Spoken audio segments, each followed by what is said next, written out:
हमारे चारों तरफ हर जगह सिर्फ डेटा ही डेटा है, नंबरों का एक शोर सा है।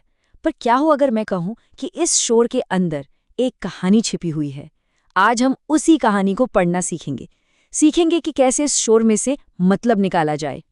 तो क्या ये दुनिया बस कुछ बेतरतीब उलझे हुए नंबरों का तूफान है? कभी कभी ऐसा लग सकता है ना, जब इतने सारे आंकड़े और स्टैटिस्टिक्स हमारे सामने होते हैं तो लगता है कि हम कहीं खो गए हैं और किसी भी चीज का कोई मतलब ही नहीं है। पर असल में ऐसा नहीं है। हम उन आंकड़ों में छिपी हुई कहानी को बिल्कुल ढूंढ सकते हैं। सच तो ये है कि एक बहुत ही कमाल का तरीका है जिससे न सिर्फ इस शोर को शांत किया जा सकता है बल्कि भविष्य में भी झांका जा सकता है। तो चलिए शुरू करते हैं अपना सफर, उलझन से मतलब तक का सफर। और इस सफर में हमारा कंपास होगा डेटा मॉडलिंग। यही वो चाबी है जो हमें उन कहानियों को अनलॉक करने में मदद करेगी जो ये नंबर हमें सुनाना चाहते हैं। तो आखिर ये डेटा मॉडलिंग है क्या चीज़? इसे एक जासूस के काम की तरह सोचिए। सबसे पहले आप सुराग इकट्ठा करते हैं, यानी कि डेटा। फिर आप उन सुरागों में पैटर्न ढूंढते हैं ताकि ये समझ सकें कि आखिर हुआ क्या था। और आखिर में उन पैटर्न का इस्तेमाल करके आप अंदाज़ा लगाते हैं कि आगे क्या हो सकता है। ये कोई जादू नहीं है, ये एक सीधा साधा लॉजिकल तरीका है।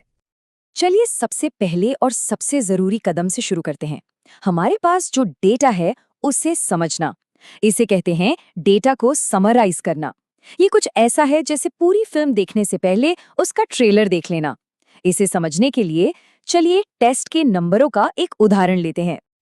जरा इन टेस्ट स्कोर्स की कल्पना कीजिए। 45, 48, 50, 52, 55 और फिर अचानक से एक 90।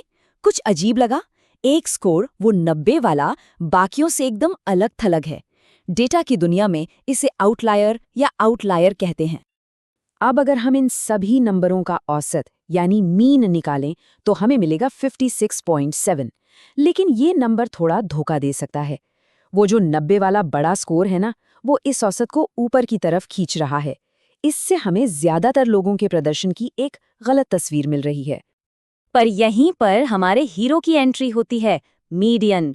मीडियन वो नंबर होता है जो सारे नंबरों को लाइन में खड़ा करने पर ठीक बीच में आता है। इस केस में वो है 51। देखिए, ये नंबर हमें एक टिपिकल यानी आम स्कोर की ज्यादा सच्ची तस्वीर दे रहा है, क्योंकि उस बड़े 90 वाले स्कोर का इस पर कोई असर नहीं पड़ता। तो यहाँ से हमें एक बहुत बड़ा सबक मिलता है। जब भी आपके डेटा में आउटलायर्स हों, यानी ऐसे नंबर जो बाकियों से बहुत अलग हों, तो औसत यानी मीन की जगह मीडियन पर भरोसा करना ज्यादा समझदारी है। वो हकीकत के ज्यादा करीब होता है। ठीक है, तो हमने ये तो समझ लिया कि बीते हुए डेटा को कैसे समराइज करना है। अब चलिए इसके सबसे मजेदार हिस्से की तरफ बढ़ते हैं, डेटा का इस्तेमाल करके भविष्य के बारे में एजुकेटेड गेस लगाना। इसके लिए हम एम्पिरिकल प्रोबेबिलिटी का इस्तेमाल करते हैं। नाम सुनने में भले ही थोड़ा मुश्किल लगे, पर है ये बहुत आसान। इसका मतलब सिर्फ ये है कि हम असल दुनिया में जो हो चुका है उसी के आधार पर संभावना निकालते हैं। फॉर्मूला एकदम सीधा है। कोई घटना कितनी बार हुई उसे कुल मौकों से भाग दे दीजिए, बस। चलिए इसे एक उदाहरण से समझते हैं। मान लीजिए हमने 200 दिनों के मौसम का रिकॉर्ड रखा और पाया कि 50 दिन बारिश हुई थी। तो कल बारिश होने की संभावना क्या है? बहुत आसान है। 50 को 200 से भाग दे दीजिए। हमें मिला 1/4 यानी 25%। बधाई हो, हमने अभी अभी एक सिंपल सा प्रोबेबिलिटी मॉडल बना लिया है। चलिए अब तक जो भी सीखा है उसे एक साथ जोड़ते हैं और एक असली दुनिया का उदाहरण देखते हैं। कल्पना कीजिए कि हम रोज बस स्टॉप पर खड़े होकर ये रिकॉर्ड कर रहे हैं कि बस कितने बजे आती है। ये रहा हमारा डेटा। बस कितने मिनट लेट हुई हम देख रहे हैं कि ज्यादातर दिन तो बस 0 से 3 मिनट ही लेट होती है, लेकिन एक दिन वो पूरे 15 मिनट लेट हो गई। मिल गया हमारा पुराना दोस्त आउटलायर। तो अब हम अपना मॉडल बनाते हैं। स्टेप 1 समराइज करते हैं। मीन है लगभग 3.4 मिनट, लेकिन मीडियन है सिर्फ 2 मिनट। स्टेप 2 इसका मतलब निकालते हैं। इससे साफ पता चलता है कि बस का 0 से 3 मिनट लेट होना एक आम बात है और वो 15 मिनट की देरी कभी कभार ही होती है। और अब सबसे मजेदार स्टेप 3 भविष्यवाणी।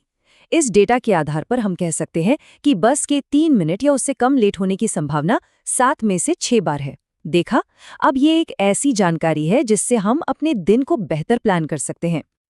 डेटा को समझना एक सुपर पावर की तरह है, लेकिन हर सुपर पावर की तरह इसे इस्तेमाल करने का सही तरीका जानना बहुत जरूरी है।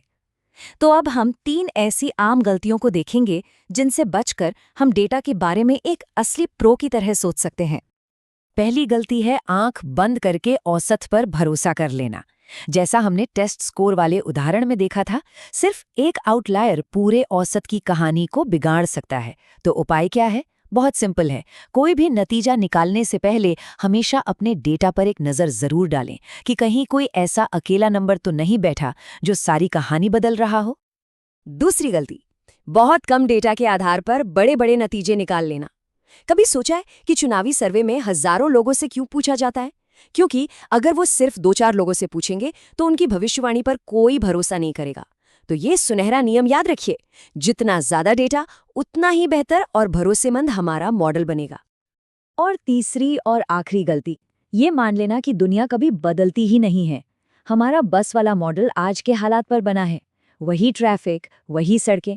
लेकिन सोचिए क्या होगा अगर कल शहर में एक नया फ्लाईओवर बन जाए। हमारा पुराना मॉडल शायद बेकार हो जाए। मॉडल जो होते हैं वो अतीत की एक तस्वीर होते हैं और असल दुनिया तो लगातार बदलती रहती है। इसलिए हमें अपने मॉडल्स को अपडेट करने के लिए हमेशा तैयार रहना चाहिए। और ये हमें एक आखिरी बहुत ही दिलचस्प सवाल पर लाकर छोड़ता है, जब किसी मॉडल की भविष्यवाणी गलत साबित होती है तो क्या इसका मतलब है कि मॉडल फेल हो गया, या फिर ये इस बात का इशारा है कि दुनिया बदल चुकी है और अब हमें कुछ नया सीखने की जरूरत है?